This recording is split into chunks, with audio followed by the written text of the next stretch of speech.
Charcoal നല്ലതുപോലെ കനലായിക്കൊണ്ടിരിക്കുകയാണ്. ഇതിനകത്താണ് നമ്മൾ കോക്കനട്ട് പോട്ടിലെ മട്ടൻ വേവിക്കാൻ പോകുന്നത്. ഇങ്ങനെ 3 കല്ല് നമ്മൾ ചാർക്കോളിൻ്റെ ചേർത്ത് കൂട്ടിയാണ്. എന്നിട്ടാണ് അതിൻ്റെ മേളിൽ കോക്കനട്ട് വയ്ക്കുന്നത്.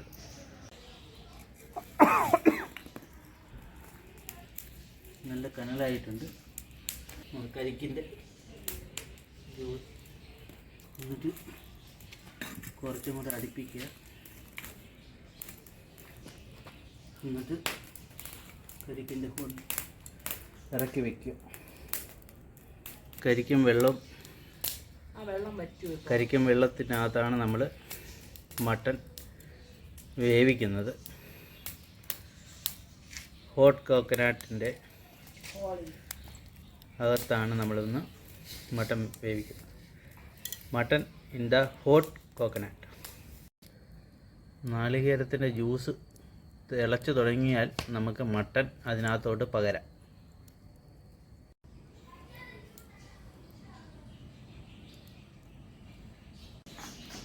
ഇങ്ങനെ ഹോട്ട് കോക്കനട്ട് പോട്ടിൽ നമ്മൾ മട്ടൻ ഇടാൻ പോവുകയാണ്. മട്ടൻ ഇങ്ങനെ തിളച്ച്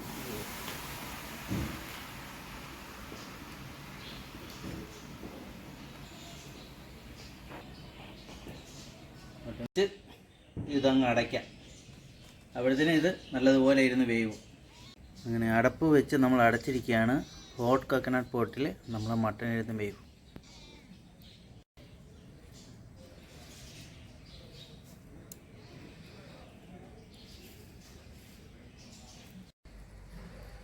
നാളികേരത്തിൻ്റെ ചൂടുവെള്ളവും നാളികേരത്തിൻ്റെ വഴമ്പലും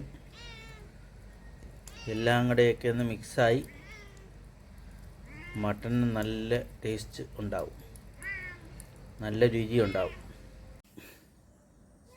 മട്ടൻ നല്ലതുപോലെ വെന്തിരിക്കുകയാണ്.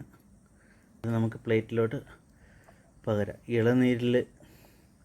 ഇളനീരിലും കരിക്കിൻ്റെ വഴുക്കലിലും വേവിച്ചുകൊണ്ട് നല്ല സൂപ്പറായിട്ടുണ്ട്.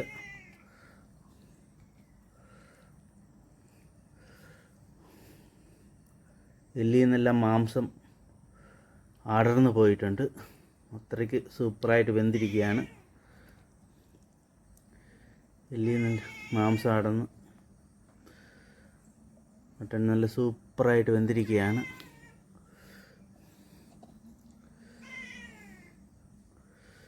അടിപൊളിയായിട്ട് ടേസ്റ്റി മട്ടൻ.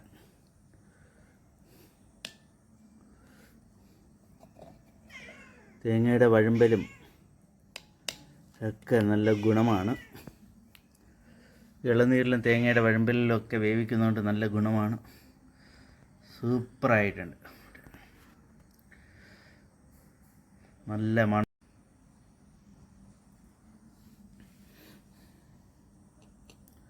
മട്ടൻ നല്ലതുപോലെ വെന്ത് സൂപ്പറായിട്ട് വെന്ത് ഉടഞ്ഞിരിക്കുകയാണ്.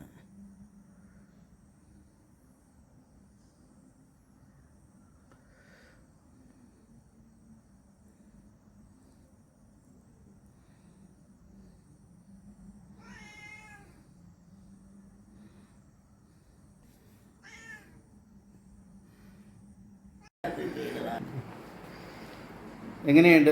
നല്ല ടേസ്റ്റ് ഉണ്ടോ? ഉപ്പും മുളകും